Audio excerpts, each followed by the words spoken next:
Kwa masikitiko makubwa sana, nipende kuwajulisha kifo cha dereva wa makamu mwenyekiti wa chama chetu ndugu Suez Dan Maradufu, ambaye leo asubuhi hapa mjini Kigoma amefariki dunia.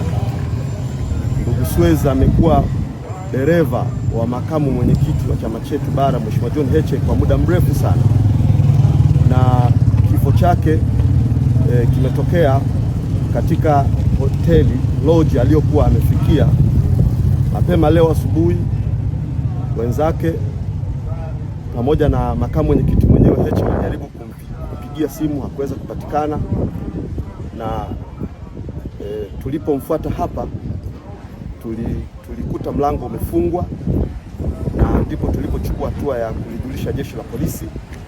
Wakafika hapa na mlango ulipovunjwa, alikutwa mwili wake umeanguka chini pale mlangoni na damu ikiwa imetapakaa pale chini.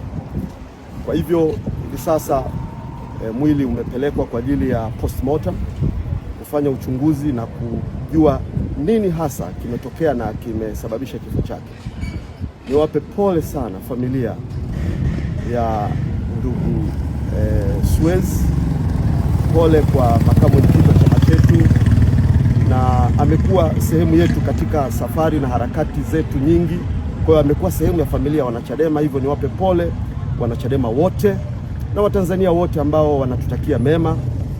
Na baada ya uchunguzi ambapo mawakili wetu Deo Mainyila pamoja na Dickson Matata watakuwa sehemu ya mchakato huo wa postmortem, basi tutapata taarifa nyingine za ziada na kufahamu nini hasa kimetokea kwa dereva wa makamu mwenyekiti wa chama chetu ndugu Suez. Mungu awabariki na niwatakie na kuombea faraja ya Mungu katika kipindi hiki cha huzuni kubwa. Asanteni sana.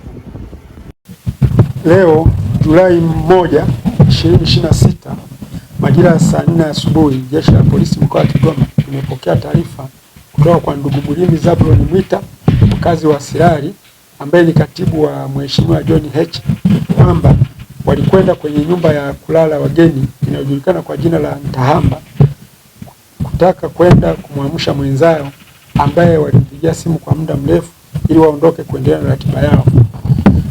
Na baada ya askari polisi kupata taarifa hiyo, walifika katika nyumba hiyo ya kulala wageni wakiambatana na Mulimi Zablon Mwita na wafanyakazi wa nyumba hiyo ya kulala wageni, na walionyeshwa chumba ambacho inadaiwa alikuwa amelala huyo mwenzao ambaye walimtaja kwa jina la Suez Dan Maradufu.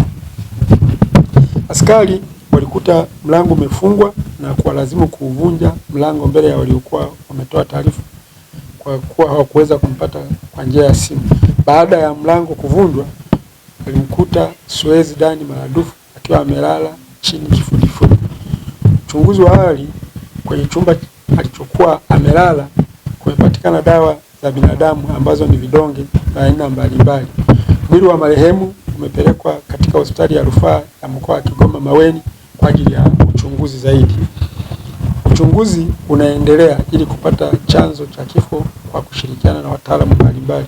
Jeshi la polisi mkoa wa Kigoma linaendelea kuwaomba wananchi kuendelea na kuwa watulivu wakati uchunguzi wa tukio unaendelea.